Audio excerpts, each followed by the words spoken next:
आज भिडियो बनाउनु लाग्यो टोटल 34 दिन भयो। 34 दिनमा मैले चाहिँ यो कुरा सिकेँ कि सबैभन्दा ठुलो कुरा त कसले के भन्ला भन्ने सोच चाहिँ हट्यो मबाट होइन। मैले भिडियो बनाउन जबदेखि सुरु गरेँ सुरुमा चाहिँ मलाई लाग्थ्यो कि भिडियो पोस्ट गर्दा पनि अरूले के भन्ला, मैले भिडियो पोस्ट गरेपछि मेरो भिडियो हेरेर कस्तो रेस्पोन्स आउला, के भन्ला, कसले फल्ना साथीले के भन्ला जस्तो आउँथ्यो होइन। आजभोलि चाहिँ केही लाग्दैन मलाई भिडियो बनाएर म सधैँ काम गरेर यो बाटो आउँछु होइन। यो बाटो चाहिँ म काम गरेर हिँडिराखेको हुन्छु। सधैँ आउने बाटो चाहिँ मेरो यो बाटो नै हो। आउँदा भिडियो बनाउँछु। कति मान्छे हिँड्छ यो बाटो अहिले पनि देख्न सक्नुहुन्छ। पछाडि रोड छ, मान्छे प्रायः हिँडिरहेको छ यो बाटो होइन। गाडीहरू सबै हिँडिरहेको हुन्छ, हिँडिरहेको छ।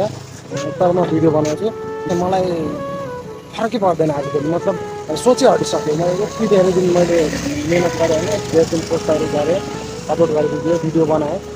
मलाई त्यो सोचै हट्यो कि हट्दो रहेछ।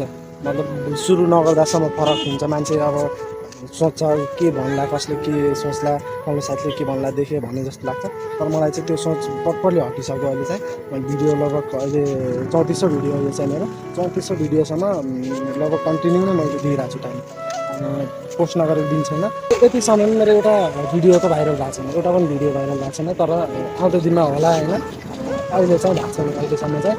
तर यतिसम्म ह्याबिट बस्यो कि मेरो मैले भिडियो बनाउने बानी पर्छ होइन।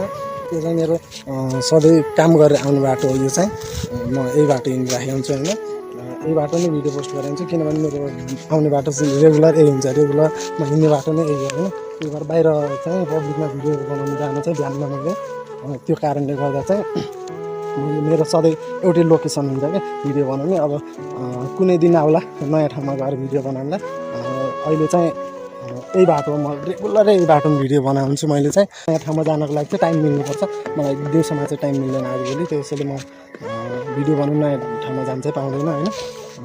आउँछ त्यो दिन पनि आउँछ। राम्रो भिडियो ल्याउने सोचमा छु म चाहिँ। 50 दिनको च्यालेन्ज सिद्धेसँगै मैले नेक्स्ट च्यालेन्जको लागि राम्रो भिडियो ल्याउने सोचमा छु। गाइज मेरो साथ दिनु होला। Thank you for watch. त्यो मलाई सपोर्ट गर्नुहुन्छ, कमेन्ट पनि गर्नु होला है त। आजको लागि यति नै। Thank you for watch. मेरो भिडियो हेर्दै गर्नु होला। आजलाई चाहिँ यति धन्यवाद। आज भिडियो बनाउनु लाग्यो टोटल 34 दिन भयो। 34 दिनमा मैले चाहिँ यो कुरा सिकेँ कि सबैभन्दा ठुलो कुरा त कसले के भन्ला भन्ने सोच चाहिँ हट्यो मबाट होइन। मैले भिडियो बनाउन जबदेखि सुरु गरेँ सुरुमा चाहिँ मलाई लाग्थ्यो कि भिडियो पोस्ट गर्दा पनि अरूले के भन्ला, मैले भिडियो पोस्ट गरेपछि मेरो भिडियो हेरेर कस्तो रेस्पोन्स आउला, के भन्ला, कसले फल्ना साथीले के भन्ला जस्तो आउँथ्यो होइन।